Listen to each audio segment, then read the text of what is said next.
Hey friends, it's me, your pal Kelly Zemnikas, and welcome to can't talk today, episode 41 of It'll Be Fine, the now socially distant baking food chat show thing. I've got a hat on today because my hair looks like shit. And also, I found a photo of old Kelster there wearing the same hat in about 1998, 1999. I've had this since I was 18. Quality ball cap. On today's show is my friend Tarek Turjuman, who is a comic and improviser based out of Miami, Florida. And I've mentioned this on the show before. One thing I love about doing this stuff remotely is I'm connecting to comics I may not have met otherwise. But I will say, Tarek and I were introduced by my brother, Robert, who also lives in Miami, and he's met Tarek. But Tarek and I agree, I'm the cooler sibling. I'm not. It's totally not. But anyhow, we are in for a food chat, and my mouth is watering just thinking of what you're gonna hear today. We're talking tacos and guac and wine, oof, roast veggies. Oh gosh, I cannot wait to come to Tarek's house for dinner when I am next in Miami. And on today's show, we're playing a new game called What's in Your Fridge? And Tarek is our first player. And oh, it's fun what we find. It really is. We are also today giving some love, giving some attention to Beauty to the Streets, a fantastic initiative based out of LA. They're doing marvelous things for the homeless out in LA. So if you can today, give them some time, give them some love, and help them out if you're able. Enjoy the show today, guys. It's going to be fine. As soon as I get tacos, it's going to be fine. It'll be fine. It'll be fine. It'll be fine. It'll be fine. Yeah, it's been amazing. You've been my major new quarantine buddy. Can't wait to meet you in person. Well, you know my brother Robert, so you have met Zemnikas in person. Oh yeah, I know him very well. Yeah, but I'm cooler, right? Yeah. Oh my God, he can't hear me say it. Okay, you're funnier. Although I have to say, he's super funny and sarcastic, and could have totally done stand-up comedy. Oh, Rob would be great at it. Oh my God, yeah. Cheers on your coffee. Cheers on your coffee. How do you take your coffee, by the way? I'm having like Americano. Yeah, I like an Americano. French press, but it's been very hard to get up this morning because it's like the gloomiest day. So I did like a concentrate that I have. Are you a big breakfast guy? Like, do you do a big breakfast? That's the thing, I'm not. I like to fast until like lunch. So do you work out on like empty tummy and then you go into the food? Yes, I can't. I hate working out on an empty belly, especially because I'm a fatty. So once I eat, I eat. You know, I can't just have like a normal piece of food like before going to the gym. You know. Yeah. Like, so I'd rather. I'm all or nothing in life, really. So like I want to be either nothing in my stomach or like, you know, can't even move. I'm so full. Yeah, I have started to work out 6 days a week online with a friend of mine in New York State is doing his fitness class online, and I now because I'm up late doing shows and stuff, and I like my midnight snack, but I'm now stopping my food at 8 p.m. I don't eat till after my workout, so I'm not eating now till 10 or 11. Which is pretty much, that's the biggest fast, really. But I feel good. Yeah, I try to push it as much as I can, especially if I had a midnight snack, because it happens, you know. Yeah. But what helps is black coffee.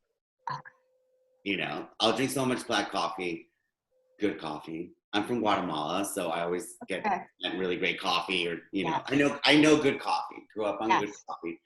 So I'll drink a lot of coffee. Sometimes I'll go to 2 or 4 p.m. And then I'll just eat in those 4 hours, 4 to 8, and then I'll keep fasting. That's when I'm really good. You know, but with the quarantine, maybe the food stops, but the alcohol starts, which is not fasting at all. No, it isn't. Yeah. So not really. You know what I mean? Like, I'm in a weird limbo right now with the quarantine, as I'm sure many of us are. Absolutely. Yeah, I've taken to just doing booze Friday, Saturday, Sunday. I don't drink Monday to Thursday. Yeah. Just for me to keep my weight down, because yeah, that was me pre-quarantine. I was like, but now it's like, what's missing with this dish? Oh, some wine, you know, like, and it's also a very bad custom, you know, like I come from, my parents are Mediterranean, my mom's Sicilian, and grew up on wine, drinking lots of wine all the time. And, you know, we're a big family, so she would give everyone a glass, and that was it. That was the bottle. Everyone would get a glass. But so I'm used to opening a bottle and never putting it back, you know, which is a bad habit. So I'm like, oh, I'm just gonna have to finish it. So I'll pop open a bottle for lunch, and then I'll milk it till dinner. You know what I mean? They've been pushing it. You know, also Miami's a conservative city. You know, so and the president is like pushing for people to go back out, and you know, like they've made the quarantine political. So it's like the liberals are stay at home, the conservatives are, you know, go out and, you know, fulfill your rights. Yeah. You know, I'm neither really. I'm more liberal, of course, and progressive, but I am kind of like go with the science. You know, I'm going out in limited ways, you know. Exactly. I'm not ready to go. I'm not going to travel. I'm not going to go on a boat full of people, which is what a lot of people are doing now. The water's full of boats, because that's the one thing where they won't bother you, you know? Right. On the regular, are you a big restaurant attender? Do you cook at home more? Oh my God. Yeah, that's where all my money goes. Hasn't the quarantine saved you so much money? I mean, I've saved so much money not going out, because also Miami's an expensive city to go out. It's an entertainment. That's their main product. Like, that's our industry. Absolutely. Spend a lot of money out, and it's great, you know, it's part of the lifestyle. But yeah, I've missed going out. You know, I've done the takeout maybe once or twice a week, but but I love to cook.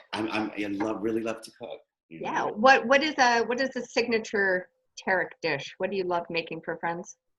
Oh my God. Well, I'm like, my base is Mediterranean. That's how I grew up. My father's Palestinian, my mom is Sicilian. So, you know, garlic and olive oil.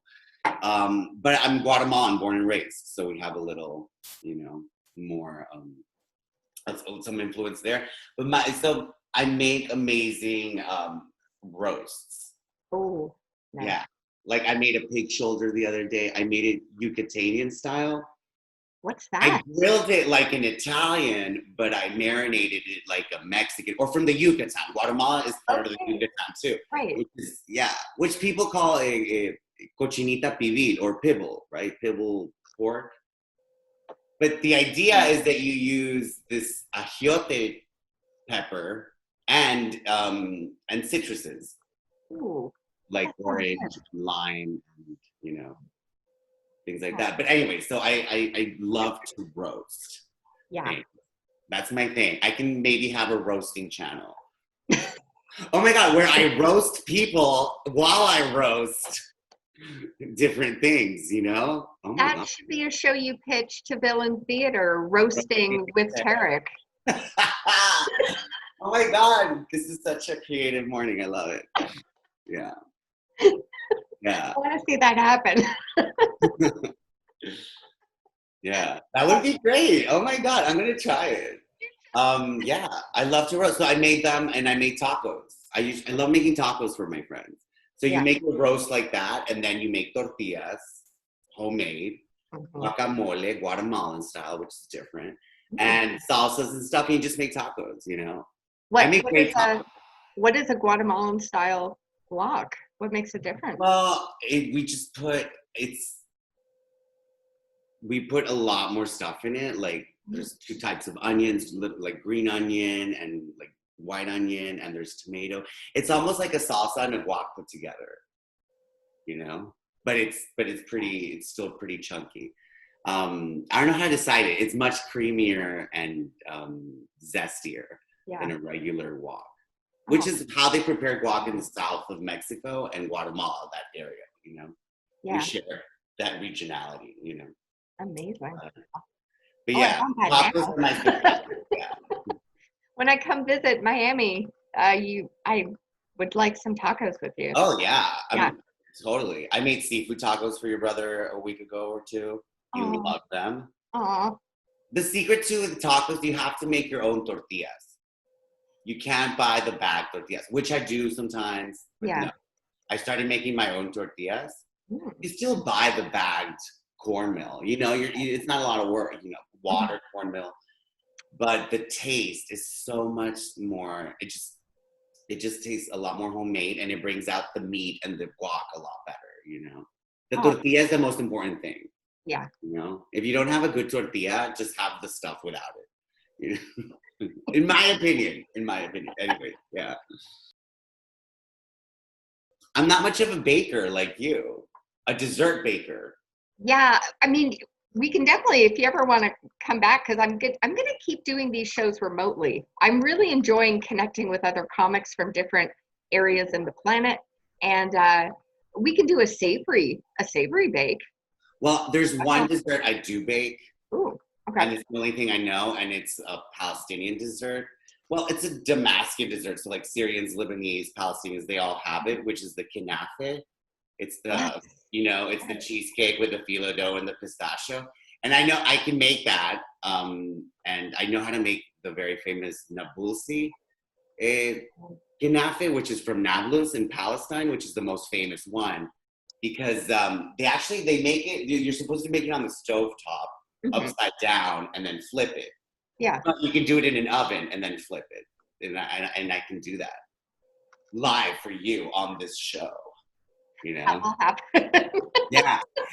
The only reason I didn't do it too is because I didn't know I was going to get the right cheeses. You need two very important cheeses. And it's hard to find products right now. Yeah. And the stores just opened up, like the Arab markets. Oh, cool. Stuff like that. So if you want to do that, we can do that pretty soon too. That's the only thing I can make with confidence. I can make with confidence, But I just went through a breakup with a guy who would bake every day, like amazing things, like souffle, banana bread. But it's the best thing that could have happened for us is to like break up before the quarantine, because I just see myself being so full of love, And pastry.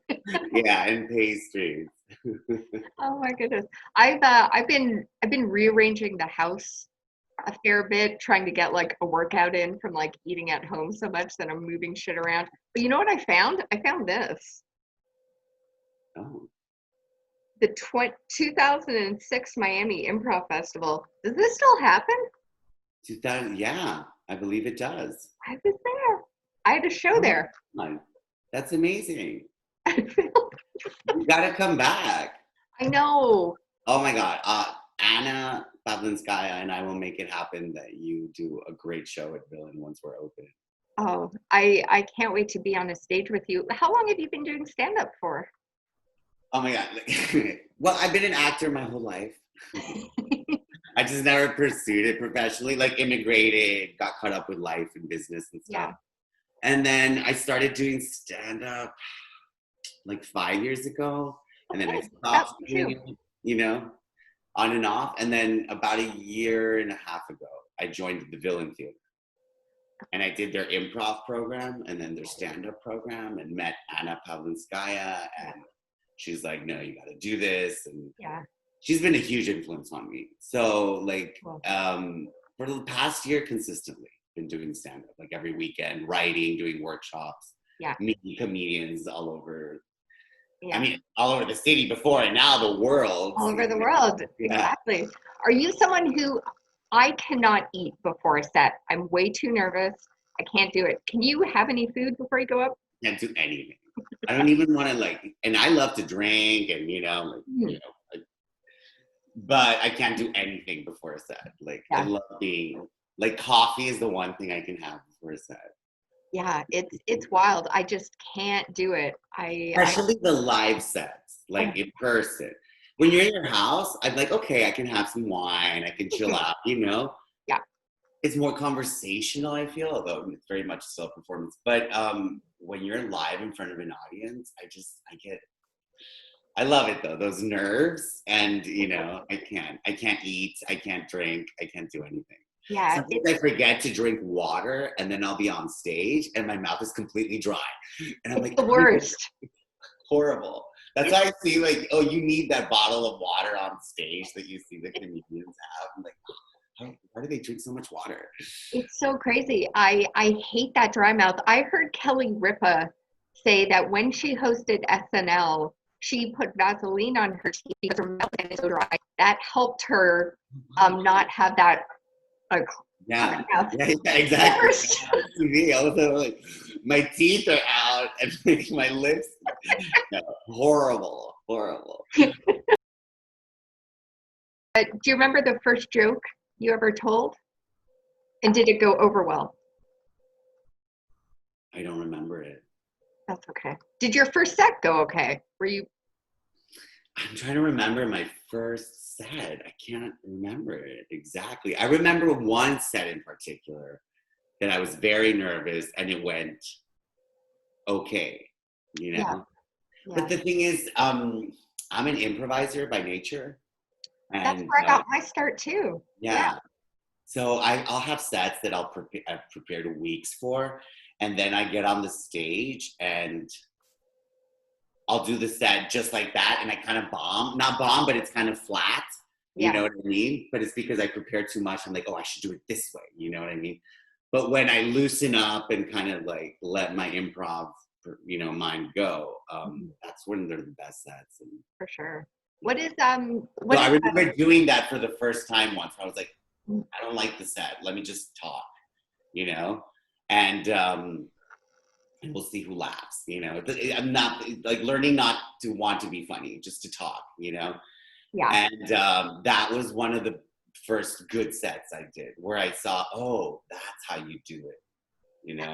Because it's very interesting, the stand-up process. It's very complicated actually, and I don't think very funny actors and very funny performers. I see it all the time at Billion get on the stand-up stage and they're not.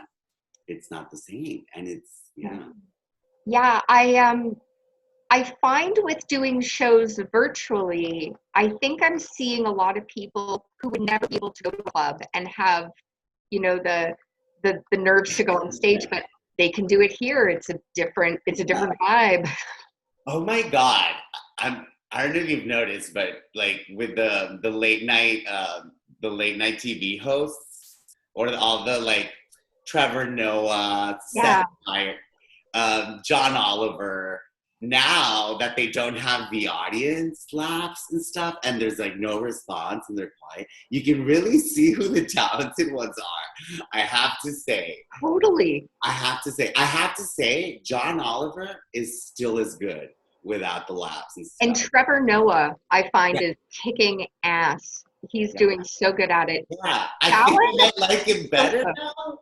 Yeah. I don't know. Like, I don't know. I think it's more, I don't know. But there's some people where it's not really translating. I don't want to say who. Yeah. I'll put it out there. I like him, but I find Fallon dips. I don't find he can hold the momentum. I like the guy though. Yeah.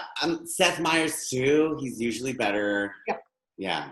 Yeah. I don't know. You think maybe they're a little older, maybe they're not into the whole virtual thing. It's different. It's really. I don't know if it's a talent or a skill you learn. I don't know.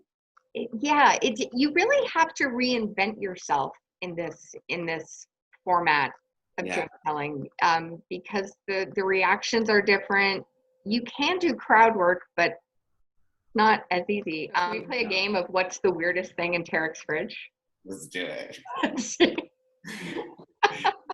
And basically, I just went to like Trader Joe's. So I'm basically like an advertisement for Trader Joe's. Yeah, What's in Trader Tarek's Joe's. fridge? This is fun. Okay, what's the weirdest thing I What's have the is this turmeric coconut beverage what? that Oh gosh. is a reminiscent of my breakup, and I got to keep the divorce. It's still good till October, but I haven't opened it. Like, You want to do a shot of it now? I might as well, right? I haven't tried it. Would that go in your coffee? January or February.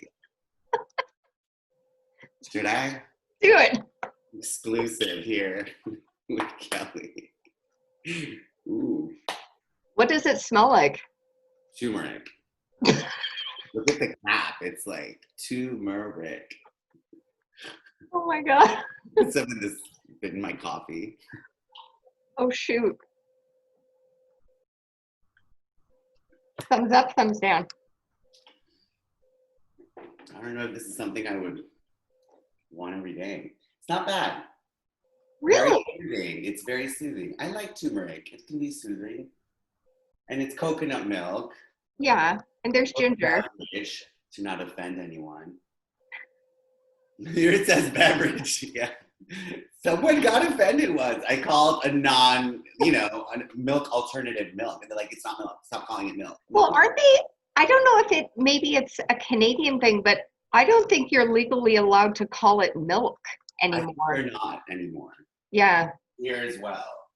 Yeah. That's a good pick. I'm proud of that pick. You can close your fridge back. Yeah. This is a more Miami pick. This is mofo. Ooh. Everyone nice. has it in Miami. We have this. This is a Nice. citrusy, garlicky, Cuban, Caribbean Oh. marinade. You can use like meats. So yeah, this is very Latino.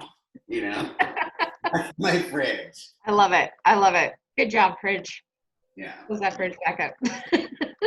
It smells like cauliflower. I make cauliflower rice, and Cauliflowers. I'm trying to get back into the healthy eating. Yeah. I love cauliflower. It's so versatile. You can do the rice. You can do just so many things with it. Yeah.